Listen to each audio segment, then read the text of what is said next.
बिनिश, सब कुछ रेडी है ना? हाँ, कोरमा तो तैयार है और बिरयानी मैंने दम पे लगा दी है। मीठा बनाने जा रही थी। आप अच्छा ठीक है, मैं तुमसे बाद में बात करती हूँ शावीज। ओके, थोड़ी देर में खाना रेडी हो जाएगा। अच्छा सुनो, सबसे पहले ना तुम नाश्ता लगाना, उसके बाद हम खाना लगाएंगे। जी समझ गई। मामा, thank you so much. I knew it. ये सब कुछ बाबा साहब शावेज की फैमिली के लिए कर रहे हैं ना, मुझे यकीन था। जाहिर सी बात है, इस घर की इकलौती बेटी के ससुराल वाले आ रहे हैं, तो बाबा साहब और आप ये सब करेंगे ना। ये शावेज के लिए नहीं है, बल्कि मरियम और अवैस के लिए है। तुम्हारे बाबा ने उन दोनों को इनवाइट किया है, और शावेज के घर वाले तो रात को आएंगे ना। ये एहतमाम तो मरियम और अवैस के लिए हो रहा है। ज्यादा खुशफहमी में मत रहना।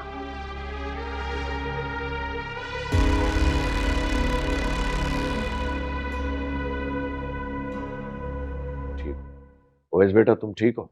मामू मैं बिल्कुल ठीक हूँ, अल्लाह का शुक्र है। माशाल्लाह। बाबा साहब, अम्मी बता रही थी कि कुछ दिनों से आपकी तबीयत ठीक नहीं है। बेटा, इस उम्र में छोटी मोटी बीमारियां लगी ही रहती हैं।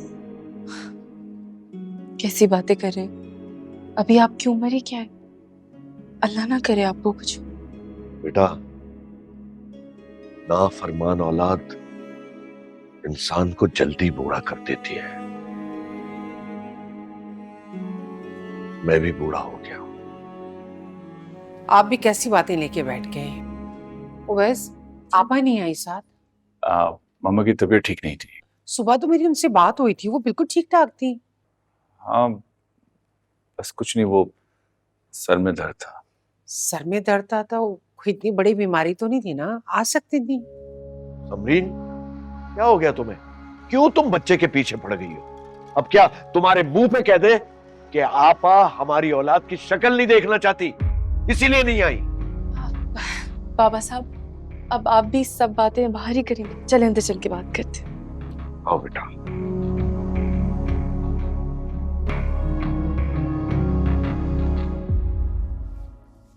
साहब जी ने मरियम बीबी के आने पर ऐसे इंतजाम किया जैसे इनकी अपनी बेटी ससुराल से मैके पहली बार आ रही हो। तुम ठीक कह रही हो राबिया। मैं तो सोच भी नहीं सकती थी कि साहब जी मरियम के लिए इतना कुछ करेंगे। अगर मरियम के सगे बाबा आज जिंदा होते तो वो भी बेटी और दामाद के लिए इतना कुछ नहीं करते जितना साहब जी ने किया है। राबिया, मैं तुम्हें बता नहीं सकती कि मैं कितनी खुश हूँ। आपकी मरियम बहुत नसीबों वाली, इतने अच्छे खानदान में इसका रिश्ता हुआ है, इतना अच्छा लड़का मिला है। बचपन से आज तक इसे हर चीज अच्छी मिली है। ये तो है, ये सब साहब जी की मोहब्बत है, हर अल्लाह पाक का एहसान है। मरियम की नीयत भी बहुत अच्छी है। जब इंसान की नीयत अच्छी होती है ना, तो अल्लाह ताला उसमें बरकत डाल ही देते हैं।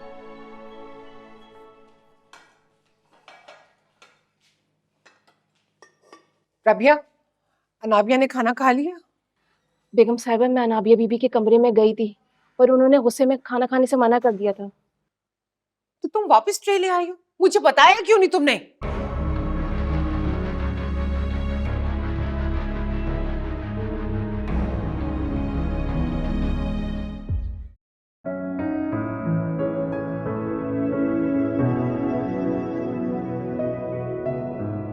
विनीश बहन, आओ हमारे साथ बैठकर खाना खाओ।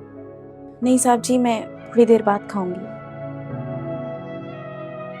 अम्मी, इतना एहतमाम करने की क्या जरूरत थी? ये सब एहतमाम तुम्हारे बाबा साहब ने तुम्हारे लिए करवाया है। इनकी ख्वाहिश थी कि किसी चीज की कमी ना रह जाए। हाँ बेटा, तुम्हारी पसंद का है ना ये कोरमा? जी बाबा साहब। ओवैस बेटा, एक बार फैक्ट्री का भी चक्कर लगा लो यार। आजकल तो प्रोडक्शन जोरों पर है। तुम आ जाओगे तो थोड़ी सी मेरी हेल्प हो जाएगी। आने से पहले मुझे फोन जरूर करना। जी मामू।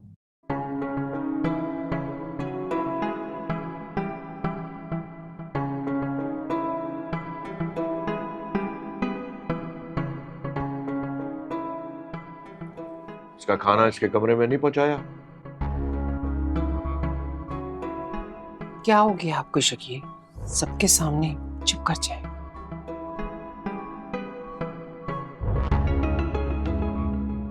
मरियम बेटा, खाने में कोई तकल्लुफ नहीं होना चाहिए। कबाब लो। जी बाबा साहब। और बेटा आप भी कबाब लो, वो बोटी लो ना तुम। वैस हमू मैं बिल्कुल भी तकल्लुफ नहीं कर रहा, और आप तो मुझसे इस तरह पूछें जैसे मैं कोई मेहमान हूँ। वो मेहमान नहीं हो, अब इस घर के दामाद हो। हमने तुम्हें अपनी बेटी दी है बेटा, खाओ अच्छी तरह।